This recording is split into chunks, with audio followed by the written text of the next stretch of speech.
What's up, you guys? Man, this is Cassanova. I'm back here with Cassanova's Boxing Pit. We're here today. I'm doing a special edition episode, a recap special of the event last night. What an amazing event. Shout out to Matchroom and Eddie Hearns. They put on a great show mixed with Top Rank. Bob Arum and all of them over there, man. Shout out to y'all. Shout out to everybody on Danza, man. It was a great event aesthetically, a great event timing-wise, because, I mean, it was Puerto Rico in there, Boricua. It was an amazing event, man. Amazing event, man, to start out, for sure. But I want to get to the highlights of the night. And you already know we're going to get into what we're getting into. You already know. But let's get into, I watched the John Tucker fight. And from what I've seen from him, I know he's a new fighter. And I know that he has a lot to work on. One thing that I think he should work on, because I'm just watching it from afar, when he gets tired, his technique sometimes gets lazy. You know, they always say that tiredness makes a coward of all of us. Not calling you a coward or nothing like that. I'm saying when just in general, as far as when we get tired sometimes, the hands start to get a little lower. The body shots start to cringe a little bit more. You're less defensively responsible. And so, from what I've seen, though, he's very explosive offensively. I love what I've seen offensively. Very explosive out the gate. Immediately jumped on his opponent in Suedo. Definitely jumped on him early, quickly. Didn't want to mince no words or mix it up like we on the same level. This is my rising and my fight. But then I seen as the fight went on, I started seeing Suedo get back into the fight. And I'm watching it and I'm like, it's leaning a little edge jaw in the fight. I had it 96-94. I didn't have it even. I thought Ja took a couple rounds because I thought that Suedo was winning a lot of the rounds early. And the problem with him was he would take his foot off the gas and Ja would come through at the end and steal the round. And so a lot of that was going on. But I do feel like Suedo put on a good performance as well. But Ja, just one piece of advice, bro, you know, you the boxer, you know what you're doing. But I would just say, work on that part of your game. Make sure that your hands are staying up, even when you're tired. Even that's that mental push through. You gotta push through that mental, because that tiredness ain't nothing but a mental block. So it creates a mental block. And so I think at the end of the day, man, you're a good fighter, young guy coming up. I was very impressed from what I seen. Definitely keep on working on your game, man, and doing what you got to do, man. Then let's move up.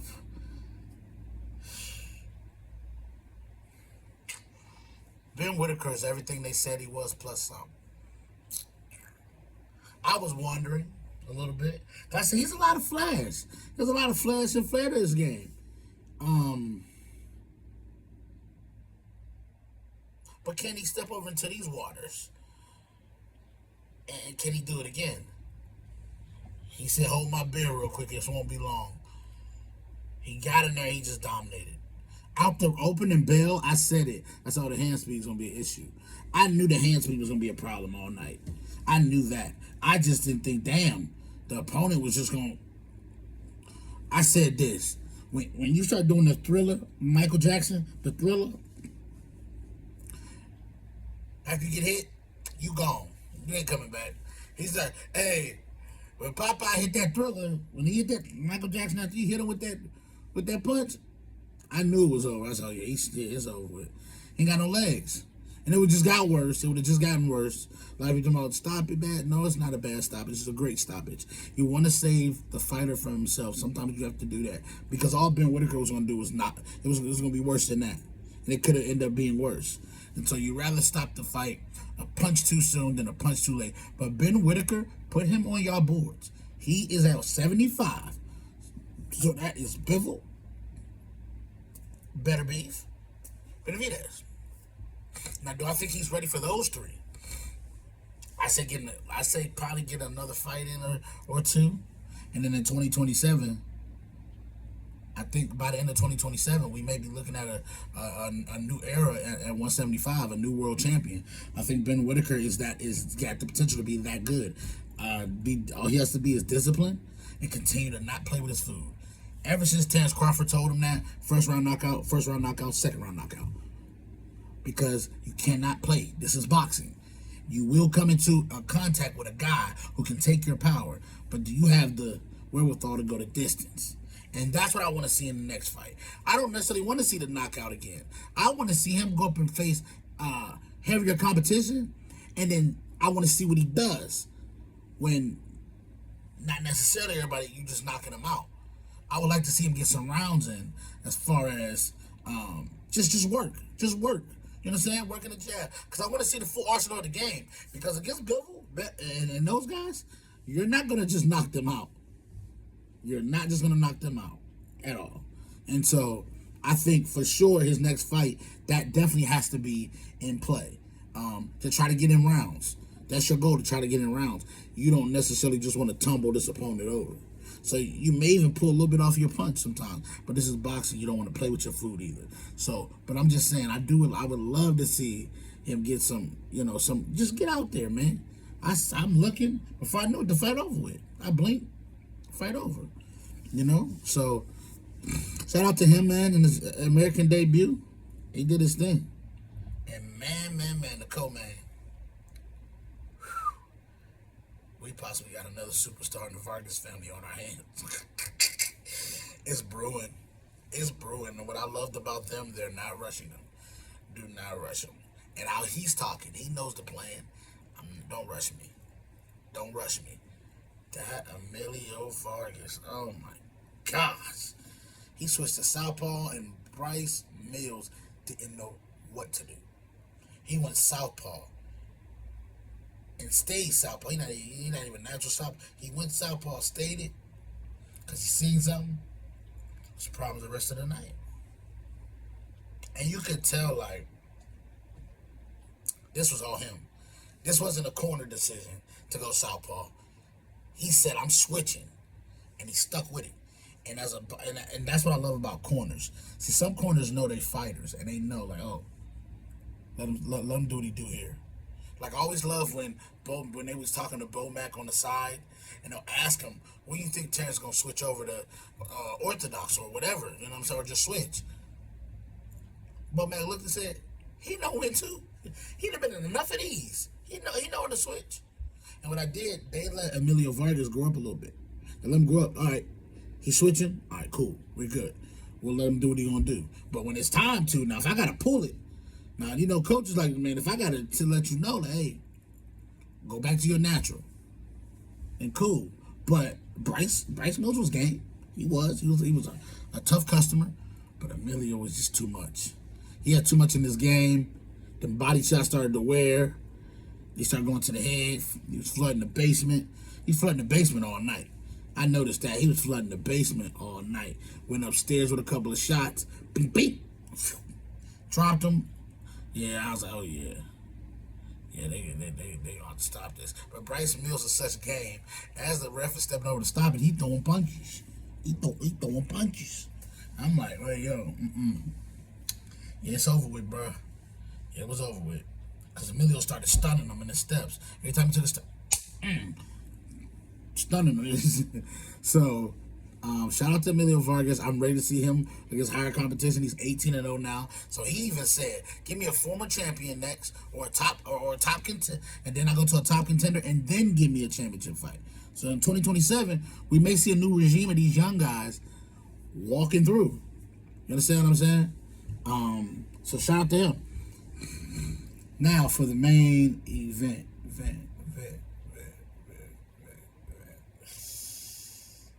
Xander Zayas versus Jaron Boots Ennis. Now, if you watch my previous prediction video,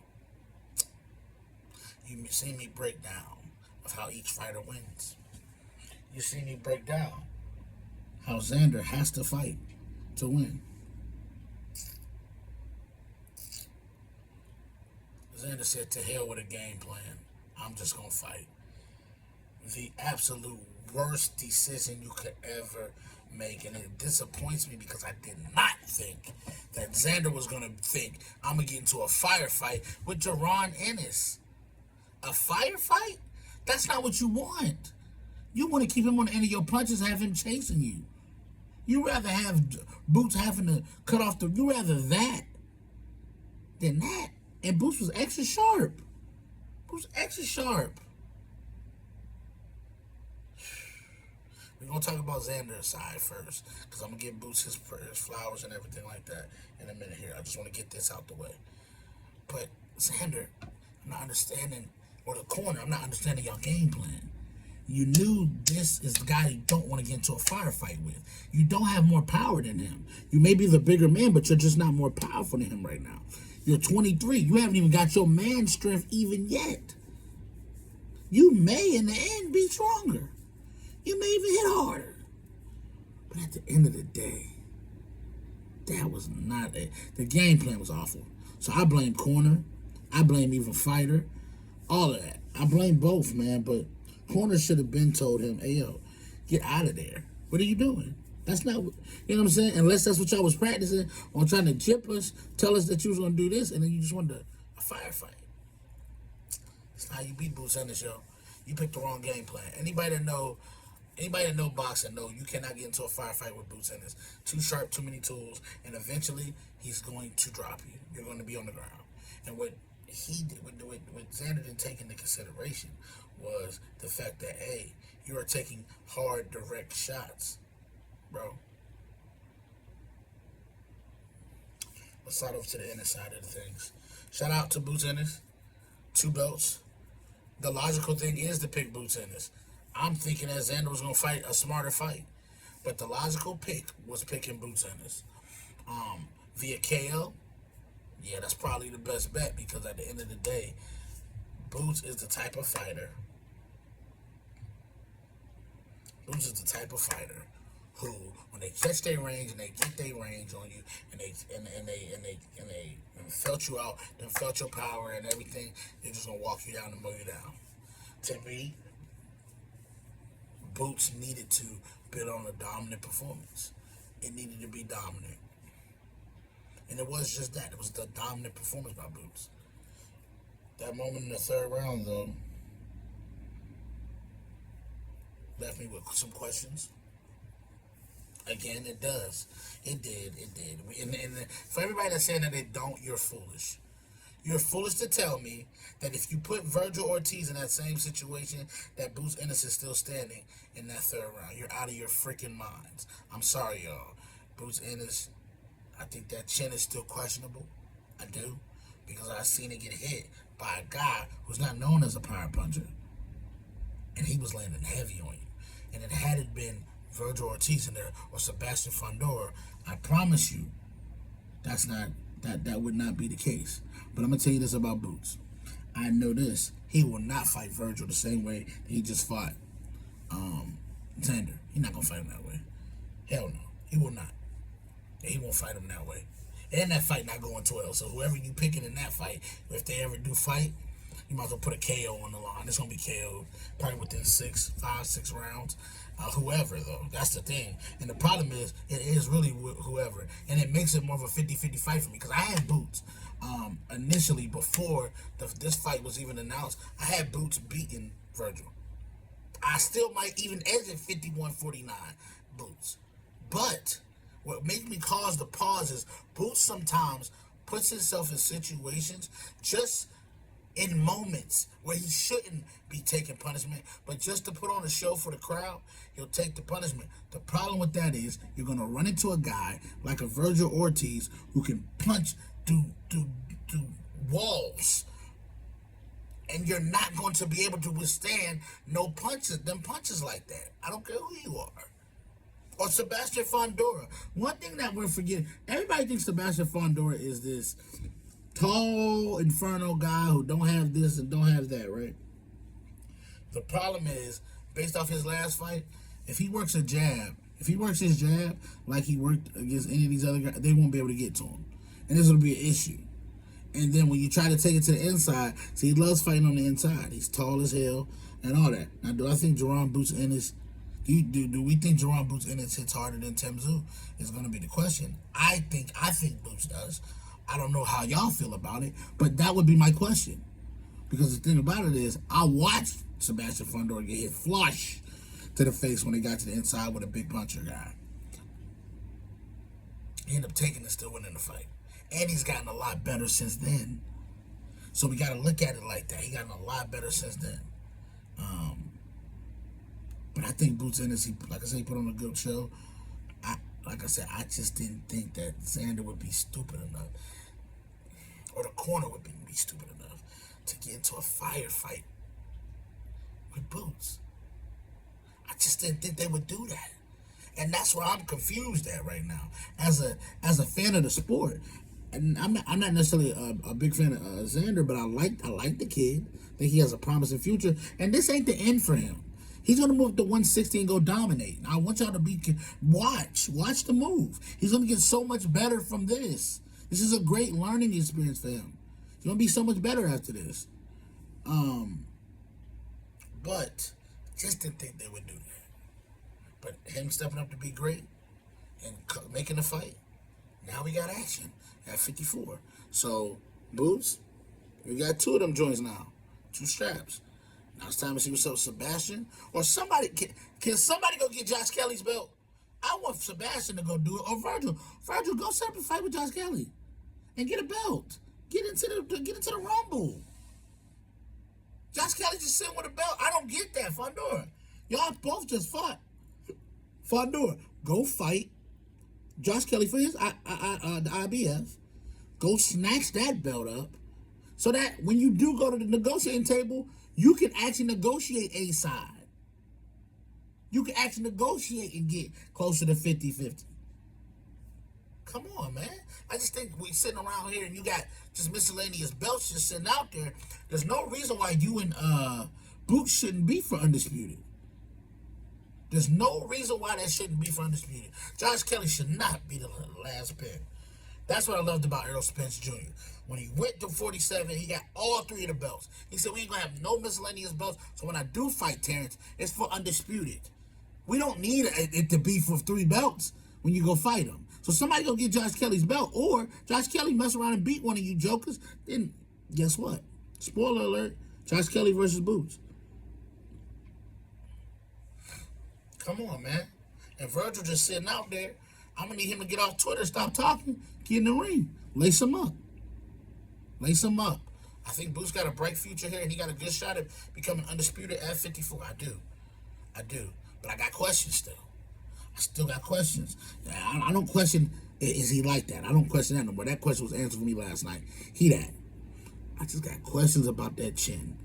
And I'm worried that if he get hit with somebody who's a puncher, like a Virgil, like a Sebastian, like even Sebastian's more volume than anything, but he do pack a hard punch. But if he get hit by Virgil, how you gonna react?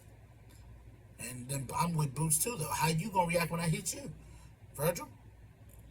So that's the question that, to me, that's why the Virgil fight, I needed that first. I kind of needed that first, because if he would have beat Virgil, that would have answered every question I had. Every question I had would have been answered with that one. Real talk. Because that's a heavy puncher, and if Boots would have made it out of that, oh yeah, all my questions was answered. Yeah, he that. So now, but I do want to see him either get in the ring with Virgil, while Sebastian go fight Josh Kelly for that belt. Or that. So yeah, man, listen, it was a great night. Shout out to Boots Ennis. Shout out to Xander for taking the fight. Go do your thing at 60. And, you know what I'm saying? Try to go be Undisputed up there. So definitely a shot at it. Shout out to both of y'all, man. Shout out to, like I said, Matchroom, Eddie Hearns, Top Rank, everybody that was involved in making this event special. Puerto Ricans was out. It was out, boy. So yeah, appreciate y'all, man. Well, thank you guys for joining me today, man. This is the Cassanova Boxing Pit, where we got no scorecards, no corners, none of that. Just straight facts. All right? Until next time. Peace.